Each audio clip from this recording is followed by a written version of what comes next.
નમસ્કાર વિદ્યાર્થી મિત્રો, હું મંથન દેલવાડિયા શ્રીમતી આર.એસ. કાલરિયા પ્રાઇમરી સ્કૂલમાંથી આપ સૌને આવકારું છું. આપ જાણો છો તેમ સમગ્ર વિશ્વ જ્યારે કોરોનાની મહામારી વચ્ચે લડી રહ્યું છે ત્યારે ઘણા લાંબા સમયથી શૈક્ષણિક કાર્ય બંધ છે. તો અમારી સ્કૂલ દ્વારા એક ઓનલાઈન એજ્યુકેશનના ભાગરૂપે આજથી વિડિયો લેક્ચરનું આયોજન કરેલું છે. તો આપણે આજે ધોરણ 8 ની અંદર ગણિત વિષયની અંદર પહેલું ચેપ્ટર છે આપણું સમય સંખ્યાઓ, તેના વિશે વાત કરીશું.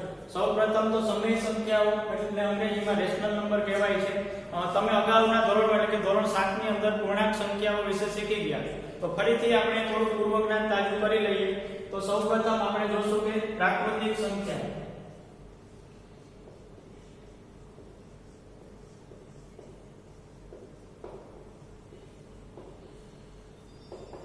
પ્રાકૃતિક સંખ્યાઓને અંગ્રેજીમાં કહેવાય છે નેચરલ નંબર.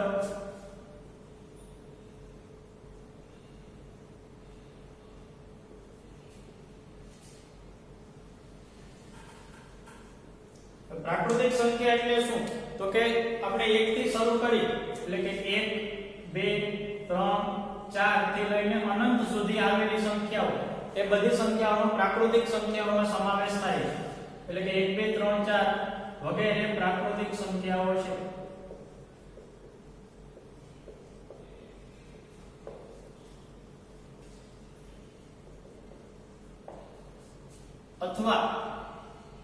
અથવા તેને ધન પૂર્ણાંકો પણ કહેવામાં આવે છે.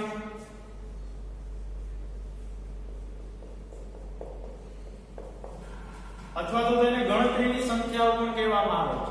શા માટે ગણતરીની સંખ્યાઓ? તો કે દાખલા તરીકે તમને એવું કહેવામાં આવે કે વર્ગની અંદર રહેલા વિદ્યાર્થીઓની સંખ્યા કેટલી છે, તો તમે ગણતરી કરશો તો સૌપ્રથમ તમે 1 થી શરૂ કરશો કે 1 2 3 4 એ રીતે વર્ગખંડની અંદર રહેલા વિદ્યાર્થીઓની ગણતરી કરશો. આપણે એટલા માટે એને પ્રાકૃતિક સંખ્યાને ગણતરીની સંખ્યાઓ પણ કહેવામાં આવે છે, અથવા તો એને ધન પૂર્ણાંકો પણ કહેવામાં આવે છે, કેમ કે એની અંદર જે સંખ્યાઓ રહેલી છે એ બધી સંખ્યાઓ ધન છે. હવે આપણે વાત કરીએ સૌથી નાની પ્રાકૃતિક સંખ્યા કઈ?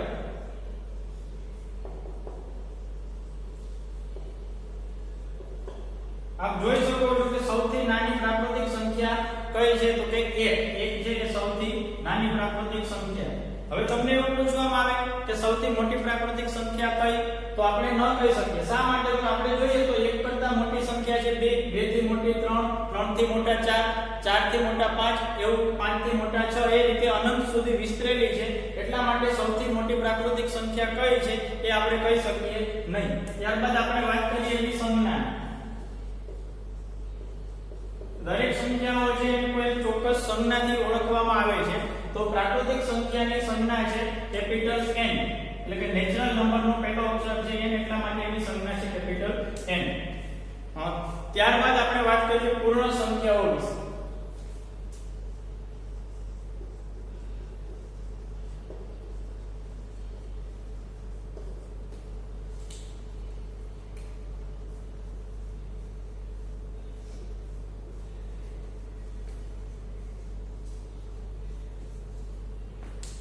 હવે આપણે જોયું કે 1 થી લઈને અનંત સુધીની સંખ્યાઓ છે પ્રાકૃતિક સંખ્યાઓ કહેવાય. હજુ આમાં કંઈક ઘટે છે.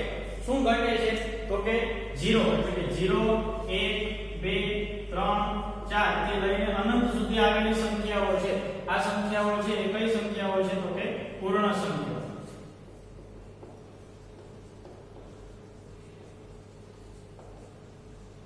આપણે અગાઉના ધોરણમાં ભણી ગયા છે સંખ્યા રેખા આવતી, એની અંદર ડાબી બાજુ વચ્ચે 0 આપેલો હોય છે, ડાબી બાજુ ઋણ પૂર્ણાંકો હોય છે, જમણી બાજુ ધન, એટલે કે 1 2 3. તો આ બધી સંખ્યાઓ છે એ પ્રાકૃતિક સંખ્યાઓ છે. પ્રાકૃતિક સંખ્યાની સાથે 0 એમાં આપણે ઉમેરી દઈશું તો એ શું બની જશે? પૂર્ણ સંખ્યા. જેવી રીતે પ્રાકૃતિક સંખ્યાની અંદર સૌથી નાની પ્રાકૃતિક સંખ્યા જોઈએ, એવી રીતે પૂર્ણ સંખ્યાની અંદર પણ આપણે જોશું કે સૌથી નાની પૂર્ણ સંખ્યા કઈ, અને ત્યારબાદ આપણે જોશું એની સંજ્ઞા. આપ જોઈ શકો છો કે સૌથી નાની પ્રાકૃતિક સંખ્યા 1 હતી, એવી રીતે સૌથી નાની પૂર્ણ સંખ્યા શું થશે? તો કે 0. અને જેવી રીતે પ્રાકૃતિક સંખ્યાને કેપિટલ N વડે દર્શાવાય છે, એવી રીતે પૂર્ણ સંખ્યાને કેપિટલ W વડે દર્શાવાય છે.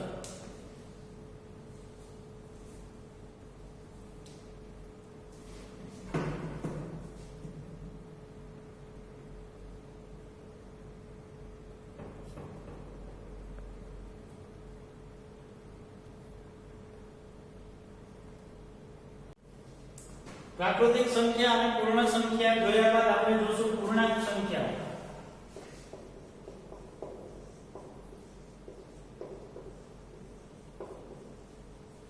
પૂર્ણાંક સંખ્યાઓને અંગ્રેજીની અંદર ઇન્ટીજર્સ નંબર વડે દર્શાવાય છે.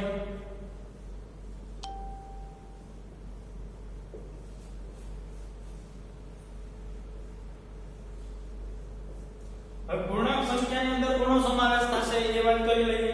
આપણે જોયું કે પ્રાકૃતિક સંખ્યાઓ કે જે સંખ્યા રેખાની ડાબી બાજુ જમણી બાજુએ આવેલી છે, પછી એની અંદર 0 ઉમેરાનો એટલે પૂર્ણ સંખ્યાઓ બની. ત્યારબાદ હવે એની અંદર આપણે ઋણ પૂર્ણાંકો ઉમેરીએ. ઋણ પૂર્ણાંક એટલે શું? તો કે 0 ની ડાબી બાજુ હશે ઋણ સંખ્યાઓ -1, એના પછી -2, એના પછી -3, એ રીતે અનંત સુધી. તો આ બધી સંખ્યાઓ છે એનો પૂર્ણાંક સંખ્યાઓમાં સમાવેશ થાય છે. તો પૂર્ણાંક સંખ્યાઓ એટલે શું? તો કે ધન પૂર્ણાંકો, ત્યારબાદ આપણે જોયું કે ઋણ પૂર્ણાંકો,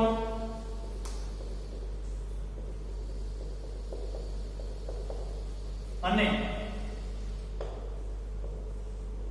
શૂન્યનો સમાવેશ થાય છે.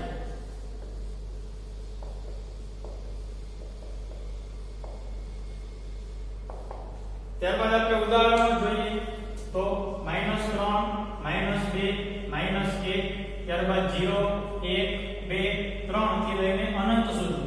એવી રીતે -3 છે એના કરતા નાની સંખ્યાઓ પણ ઘણી બધી આપણે જોવા મળશે. હવે આપણે જોશું કે સૌથી નાની પૂર્ણાંક સંખ્યા કઈ છે અથવા તો સૌથી મોટી પૂર્ણાંક સંખ્યા કઈ છે એ આપણે નક્કી કરી શકશું નહીં. શા માટે? તો કે આ બાજુ જોઈએ તો એ ધન સંખ્યાઓ પણ અનંત સુધી છે, એવી જ રીતે ઋણ સંખ્યાઓ પણ અનંત સુધી છે. દાખલા તરીકે આપણે એવું કહીએ કે 0 થી નાની સંખ્યા કઈ તો -1, -1 થી નાની સંખ્યા કઈ તો -2, -2 કરતા નાની સંખ્યા -3, -3 કરતા નાની સંખ્યા -4, એમ આપણે અસંખ્ય સંખ્યાઓ મળશે. એટલા માટે આપણે સૌથી નાની સંખ્યા કઈ છે એ પણ નક્કી નહીં કરી શકીએ અને સૌથી મોટી સંખ્યા કઈ છે એ પણ નક્કી કરી શકીએ નહીં. ત્યારબાદ આપણે જોઈએ તેની સંજ્ઞા. પ્રાકૃતિક અને પૂર્ણ સંખ્યાઓની અંદર સંજ્ઞા આપણે જોઈ તો એના નામનો પહેલો અક્ષર હતો, પણ પૂર્ણાંક સંખ્યાની અંદર એવું જોવા મળશે નહીં. અંગ્રેજી જર્મન શબ્દ છે જેલિન, તેના પરથી એની સંજ્ઞા આપેલી છે જે. હવે આપણે જોઈએ કે સંખ્યા રેખાની અંદર આટલી સંખ્યાઓને આપણે સમાવેશ કરી લીધો. ત્યારબાદ હવે આ 0 અને 1 ની વચ્ચે પણ અસંખ્ય સંખ્યાઓ રહેલી છે.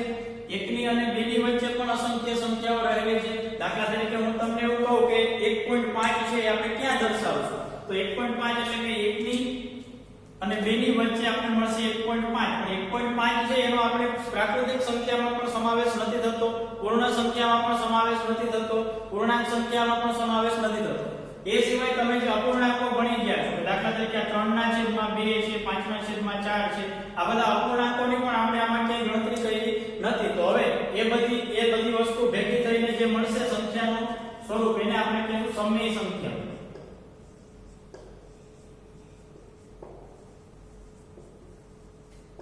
સમય સંખ્યાને અંગ્રેજીમાં કહેવાય છે રેશનલ નંબર્સ.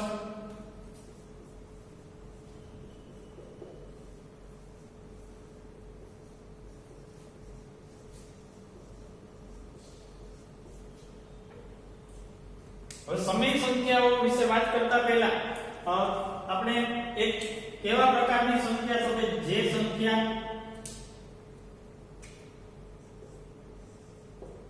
સંખ્યાને p ના છેદમાં q સ્વરૂપે દર્શાવાય છે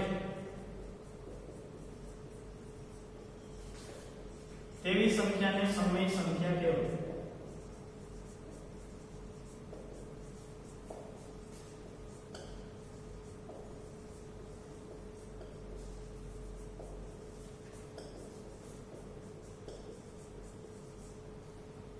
હવે p અને q એટલે શું? તો કે p છે એ કોઈ અંશ છે, એટલે કે અંશમાં રહેલી સંખ્યા છે p વડે દર્શાવે છે. એવી જ રીતે q છે એ કોઈ છેદમાં રહેલી સંખ્યા છે, પણ એક શરત છે કે q શૂન્ય હોવું જોઈએ નહીં, એટલે કે છેદની અંદર 0 હોવો જોઈએ નહીં. દાખલા તરીકે આપણે એવી કોઈ સંખ્યા લખીએ કે 5/8 છે, 2/4 છે, પણ આ રીતે કોઈ સંખ્યા લખી શકાય નહીં કે 5/0 અથવા તો 8/0, એટલે કે છેદ શૂન્ય હોવું જોઈએ નહીં અથવા તો 0 હોવો જોઈએ નહીં. હવે સમય સંખ્યાઓ પણ ત્રણ પ્રકારની હોય છે એની વાત કરીએ. જો અંશ ધન હોય એટલે કે જો p ધન હોય એટલે કે અંશ ધન હોય તો એને ધન સમય સંખ્યા કહેવાય. કેવી સમય સંખ્યા કહેવાય? ધન સમય સંખ્યા. એના થોડાક ઉદાહરણ જોઈએ. દાખલા તરીકે મેં અહીંયા લખ્યું છે -3/4 સોરી 3/4 એટલે કેવી સંખ્યા થશે? ધન સમય સંખ્યા થશે.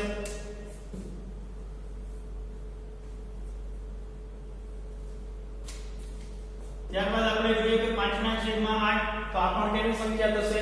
ધન સમય સંખ્યા થશે. હું અહીંયા લખું છું 23/24 તો આ પણ કેવી સંખ્યા થશે? ધન સમય સંખ્યા થશે. ત્યારબાદ હું લખું છું ખાલી 5 લખું છું તો શું આ 5 જે સમય સંખ્યા છે તે નથી? 5 જે સમય સંખ્યા છે. શા માટે? તો કે 5/માં કાંઈ નથી તો શું એક તો હશે જ, એટલા માટે આ 5 ને પણ સમય સંખ્યા કહી શકાય. એવી જ રીતે દાખલા તરીકે હું અહીંયા 128 લખું છું તો 128 છે એ પણ સમય સંખ્યા છે. શા માટે? તો કે 128/માં કાંઈ નથી તો એક તો હશે. છેદ છે એ શૂન્ય હોવો જોઈએ નહીં એટલે કે ક્યુ છે એ શૂન્ય ન હોવો જોઈએ. શૂન્ય સિવાયની કોઈ પણ સંખ્યા હોય તો એને સમય સંખ્યા આપણે કહેશું. આપણે આ વાત કરી ધન સમય સંખ્યાની એટલે કે જો અંશ છે ધન હતો. ત્યારબાદ આપણે જોઈએ કે જો અંશ છે એ ઋણ હોય એટલે કે જો p ઋણ હશે તો શું થશે? તો કે એને કેવી સંખ્યા કહેશું આપણે? ઋણ સમય સંખ્યા.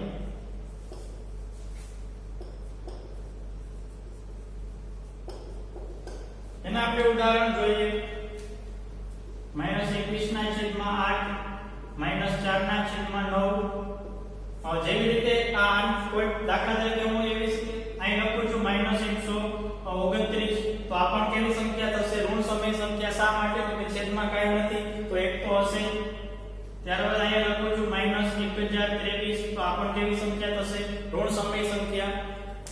એના પછી એનો છેલ્લો પ્રકાર જોઈએ આપણે એટલે કે જો p છે એટલે કે અંશ છે એ શૂન્ય હોય તો જો p છે એ શૂન્ય હોય તો આપણે એને કહેશું શૂન્ય સમય સંખ્યા.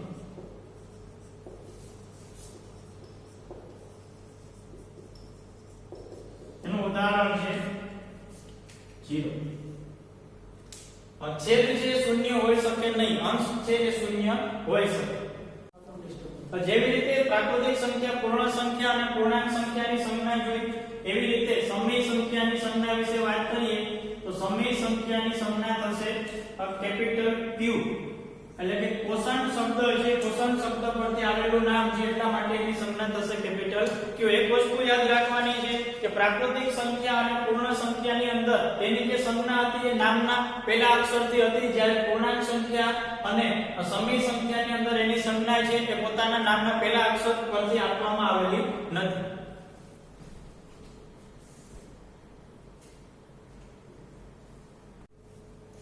સમય સંખ્યાઓ જોયા બાદ આપણે હવે એના મુખ્ય જે ત્રણ ગુણધર્મો છે એના વિશે વાત કરીએ છીએ.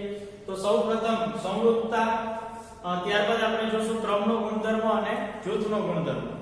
સંવૃત્તતા એટલે શું? તો કે મેં એક વ્યાખ્યા સ્વરૂપે લખવાનો પ્રયાસ કર્યો છે કે ખાલી જગ્યા સંખ્યાઓની ગાણિતિક ક્રિયાઓ કરતા જવાબ ખાલી જગ્યા સંખ્યામાં જ મળે તો તે સંખ્યા જે તે ગાણિતિક ક્રિયા માટે સંવૃત્ત છે તેમ કહેવાય. હવે ખાલી જગ્યા એટલે શું? તો કે દાખલા તરીકે આપણે જ્યારે પૂર્ણ સંખ્યાની વાત કરતા હોય એટલે કે પૂર્ણ સંખ્યાઓની ગાણિતિક ક્રિયાઓ કરતા જવાબ શું મળવો જોઈએ? તો કે પૂર્ણ સંખ્યા. તો એ જે ગાણિતિક ક્રિયા છે એના માટે એ સંખ્યા સંવૃત્ત છે તેમ કહેવાય. ગાણિતિક ક્રિયા એટલે આપણે જે મુખ્ય ચાર ગાણિતિક ક્રિયાઓ સરવાળા, બાદબાકી, ગુણાકાર અને ભાગાકાર વિશે આપણે વાત કરીએ. ત્યારબાદ જોઈએ કે પૂર્ણાંક સંખ્યાઓની વાત કરતા હોય તો પૂર્ણાંક સંખ્યાઓની ગાણિતિક ક્રિયાઓ કરતા જવાબ શું મળવું જોઈએ? તો કે પૂર્ણાંક સંખ્યાઓ. અને એવી રીતે સમય સંખ્યાઓ માટે પણ એ વસ્તુ લાગુ પડશે. જોઈએ આપણે સરવાળા ની અંદર પૂર્ણ સંખ્યાઓ, આમાંથી આપણે કોઈ પણ પૂર્ણ સંખ્યા લઈએ અને એકબીજા સાથે સરવાળા કરીએ. દાખલા તરીકે હું અહીં લખું છું કે 2 + 4 તો જવાબ આપણને મળશે 6. અથવા તો એના સિવાયની કોઈ પણ સંખ્યા લઈએ કે આપણે એવું લખશું કે 4 + 8 તો 4 + 8 એટલે જવાબ આપણને મળશે 12. તો જે 12 છે એ પણ પૂર્ણ સંખ્યા છે. જે ક્રિયાઓ હતી, જે ગણતરીની ક્રિયાઓ માટે જે સંખ્યા હતી એ પણ પૂર્ણ સંખ્યા છે. તો આપણે એવું કહી શકશું કે પૂર્ણ સંખ્યાઓ છે સરવાળા માટે સૌરતાનું પાલન થાય છે, તો અહીંયા લખશું આપણે હા. ત્યારબાદ વાત કરીએ આપણે બાદબાકીની. દાખલા તરીકે અહીંયા હું એવું લખું છું 3 - 2, તો જવાબ મને મળશે 1. તો 3 માંથી 2 બાદ કરશું તો જવાબ 1 મળશે, તો એ પૂર્ણ સંખ્યા છે. પણ એની બદલે આપણે બીજી કોઈ સંખ્યા લઈએ. દાખલા તરીકે હું એવું લખું કે 4 - 9, તો જવાબ મને મળશે -5. તો શું આ -5 છે પૂર્ણ સંખ્યા છે? -5 જે પૂર્ણ સંખ્યા નથી, એટલે કે સૌરતાના ગુણધર્મની શરતનું પાલન થતું નથી, તો એટલા માટે આપણે અહીંયા લખશું ના. એવી જ રીતે ગુણાકારની વાત કરીએ તો દાખલા તરીકે હું અહીંયા લખું છું 5 * 10, તો જવાબ મને મળશે 50. 5 જે પૂર્ણ સંખ્યા છે, 10 પણ પૂર્ણ સંખ્યા છે, અને જે જવાબ મળે છે 50 એ પણ પૂર્ણ સંખ્યા છે, તો આપણે અહીંયા લખશું હા, શરતનું પાલન થાય છે. એની બદલે બીજી કોઈ પણ સંખ્યા પણ તમે લઈ શકો. દાખલા તરીકે તમે 10 * 3 કરો તો જવાબ મળશે 30, તો એ પણ પૂર્ણ સંખ્યા છે. ત્યાર પછી જોઈએ ભાગાકાર. દાખલા તરીકે હું અહીંયા લખું છું 2/4, એટલે કે 2/4, તો આપણે મળશે 1/2. તો શું 1/2 છે પૂર્ણ સંખ્યા છે? 1/2 છે પૂર્ણ સંખ્યા નથી, તો એટલા માટે આપણે અહીંયા લખશું ના. પૂર્ણ સંખ્યાઓની અંદર સૌરતાના ગુણધર્મનું પાલન સરવાળા અને ગુણાકારની ક્રિયા માટે થાય છે, જ્યારે બાદબાકી અને ભાગાકાર માટે એ શરતનું પાલન થતું નથી. ત્યારબાદ વાત કરીએ આપણે પૂર્ણાંક સંખ્યાઓની. સૌપ્રથમ જોશું પૂર્ણાંક સંખ્યાઓના સરવાળા. દાખલા તરીકે હું અહીંયા લઉં છું -2 + 0, તો જવાબ મને મળશે -2. -2 છે કેવી સંખ્યા છે? પૂર્ણાંક સંખ્યા છે. અથવા તો એના સિવાયની કોઈ પણ સંખ્યાનું ઉદાહરણ પણ આપણે લઈ શકીએ. દાખલા તરીકે આપણે એવું લખશું 1 + 2, તો જવાબ મળશે 3, તો એ પણ પૂર્ણાંક સંખ્યા છે, એટલે કે શરતનું પાલન થશે, એટલા માટે આપણે લખશું હા. ત્યારબાદ બાદબાકી જોઈએ તો હું અહીં લખું છું 23 - 28. 23 - 28 લખશું તો જવાબ આપને મળશે 5. પણ કેવા 5? તો કે -5. તો શું આ -5 છે એ પૂર્ણાંક સંખ્યા છે? તો આપણે લખશું શરતનું પાલન થાય છે. અન્ય કોઈ ઉદાહરણ આપણે જોઈએ. દાખલા તરીકે હું અહીંયા એવું લખું છું 10 - 9, તો મને જવાબ મળશે 1. તો આ 1 પણ પૂર્ણાંક સંખ્યા છે, એટલા માટે શરતનું પાલન થયું તેમ કહેવાય. ત્યારબાદ વાત કરીએ ગુણાકારની. કોઈ પણ સંખ્યા લખીએ 0 * 15, તો જવાબ મળશે મને 0. શૂન્યનો કોઈ પણ સંખ્યા સાથેનો ગુણાકાર કરતા જવાબ આપણને મળશે 0. તો શું એ પૂર્ણાંક સંખ્યા છે? તો એટલા માટે આપણે લખશું હા. અન્ય કોઈ ઉદાહરણ પણ આપણે જોઈ શકીએ. દાખલા તરીકે અહીંયા લખું છું -2 * -3, અથવા તો +3 પણ લઈ શકો. જવાબ મને મળશે 6. કેવા 6? તો કે +6. તો +6 છે એ પણ પૂર્ણાંક સંખ્યા છે, એટલા માટે ગુણાકારની અંદર સૌરતાના ગુણધર્મનું પાલન થાય છે. ત્યારબાદ જોઈએ ભાગાકાર. હું અહીંયા લખું છું કે 10/5 લખું છું, એટલે કે 10/5, તો જવાબ મને મળશે 2. તો 2 છે એ પૂર્ણાંક સંખ્યા છે, બરાબર. પણ હું એને બદલે એવું લખું કે 5/10 લખું. જો 5/10 લખીશ તો શું થશે? તો કે 5/10. તો 5/10 એટલે શું? તો કે 1/2. તો શું આ 1/2 છે એને આપણે પૂર્ણાંક સંખ્યા કહી શકીએ નહીં, એટલા માટે આપણે અહીંયા લખશું શરતનું પાલન થતું નથી, એટલા માટે અહીંયા આપણે લખશું ના. ત્યારબાદ હવે આપણો છેલ્લો પ્રકાર એટલે કે સમય સંખ્યાઓ ની અંદર આપણે જોઈએ જેવી રીતે પૂર્ણ સંખ્યામાં સરવાળા અને ગુણાકાર માટે પાલન થતું હતું, એવી જ રીતે પૂર્ણાંક સંખ્યાઓની અંદર સરવાળા, બાદબાકી અને ગુણાકાર ની ક્રિયામાં સૌરતાના ગુણધર્મનું પાલન થશે, જ્યારે ભાગાકાર માટે સૌરતાનો ગુણધર્મ લાગુ પડશે નહીં.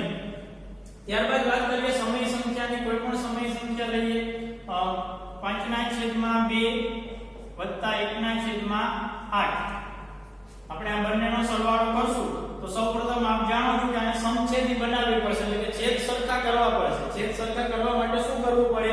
તો કે લસા લેશું. 2 અને 8 નો લસા થશે 8. તો અહીંયા છેદમાં 2 છે, તો એને 8 કરવા માટે કેટલા વડે ગુણવા પડશે? 4 વડે. તો છેદને 4 વડે ગુણશું તો એની રીતે અંશને પણ 4 વડે ગુણવા પડશે, એટલા માટે અહીંયા 5 × 4 એટલે થશે 20, પ્લસના પ્લસ, અને અહીંયા 8 ને 1 વડે ગુણવા પડશે, તો અંશને પણ 1 વડે ગુણશું તો 1, અહીંયા થશે 21/8.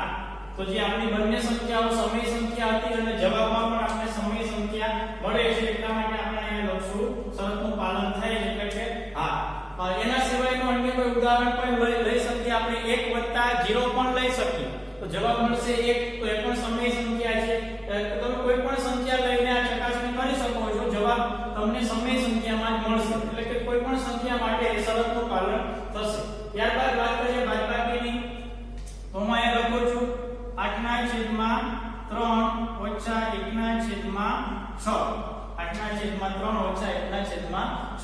અવની જેમ જ સૌપ્રથમ સમછેદી બનાવશું એટલે કે લસા લેશું લસા થશે 6 આ 3 ને કેટલા વડે ગુણવા પડશે 2 વડે તો અંશની અંદર આપેલા 8 છે એને પણ આપણે 2 વડે ગુણશું તો 8 × 2 એટલે જવાબ મળશે 16 અને 6 ને કેટલા વડે ગુણવા પડે 1 વડે તો ઉપર 1 ને પણ 1 વડે ગુણશું તો જવાબ થશે 1 16 માંથી 1 જશે તો 15/6 અથવા તો તેને 15/6 છે એને આપણે 5/2 પણ લખી શકીએ 3 2 6 અને 3 5 15 એટલે કે 5/2 તો આ પણ આપણે સમય સંખ્યાની અંદર જવાબ મળે છે એટલા માટે આપણે અહીં લખશું શરતનું પાલન થાય છે અન્ય આના સિવાયની અન્ય સંખ્યાઓ લઈને પણ તમે ચકાસણી કરી શકો છો કોઈ પણ સંખ્યા વડે બાદબાકી કરશો તો જવાબમાં તમને હંમેશા સમય સંખ્યા જ મળશે ત્યારબાદ વાત કરીએ ગુણાકારની તો આપણે લેશું -4/3 × 2/8 એક સંખ્યા છે ઋણ છે એક સંખ્યા છે ધન છે એ બંનેનો ગુણાકાર કરીએ ગુણાકાર કરતા પહેલા આપણે જોશું કે જો છેદ ઉડતો હોય તો ઉડાડવાનો અથવા તો ડાયરેક્ટ પણ ગુણાકાર કરી શકો ઉપર અંશમાં થશે -4 × 2 એટલે અહીંયા થશે -8 અને અહીંયા 8 3 × 8 એટલે અહીંયા થશે 24 -8/24 એટલે જવાબમાં આવશે 1/3 8 તેરી 24 તો જે સંખ્યાઓ હતી એનો ગુણાકાર કરતા જે જવાબ મળ્યો એની અંદર પણ આપણે સમય સંખ્યા જ મળે છે આના સિવાયના અન્ય ઉદાહરણો લઈને પણ તમે ચકાસણી કરી શકો તો શરતનું પાલન સર્વોત્તરના ગુણધર્મોનું પાલન થાય છે એટલા માટે આપણે લખશું હા ત્યારબાદ છેલ્લી ગાણિતિક ક્રિયા છે ભાગાકાર ભાગાકારની વાત કરીએ હું અહીંયા લખું છું 2/9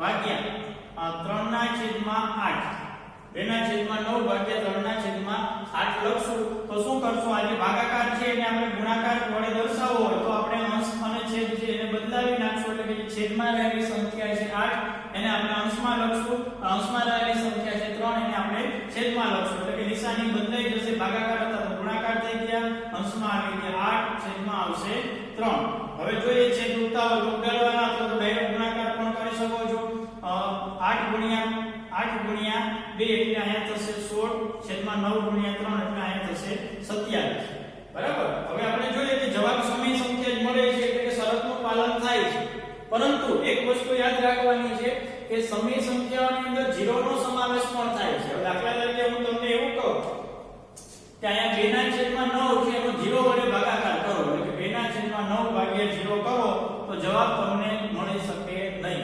2/9 ભાગ્યા 0 કરશો તો જવાબ મળશે નહીં એટલે કે સૌરવતાના ગુણધર્મનું પાલન થતું નથી બરાબર સૌરવતાના ગુણધર્મનું પાલન થશે ક્યારે થશે તો કે શૂન્ય સિવાયની કોઈ પણ સંખ્યા હશે તો સૌરવતાના ગુણધર્મનું પાલન થશે જ્યારે શૂન્ય સિવાયની કોઈ પણ સંખ્યા હશે તો શૂન્ય સિવાયની કોઈ પણ સંખ્યા હશે તો શરતનું પાલન થશે કોઈ પણ સંખ્યાનો શૂન્ય વડે ભાગાકાર કરશો તો એ ભાગાકાર આપણે મળશે નહીં એટલા માટે આપણે લખશું અવ્યાખ્યાયિત એટલે કે એનો આપણે જવાબ મળી શકશે નહીં શરતનું પાલન થશે નહીં થેન્ક યુ વિદ્યાર્થી મિત્રો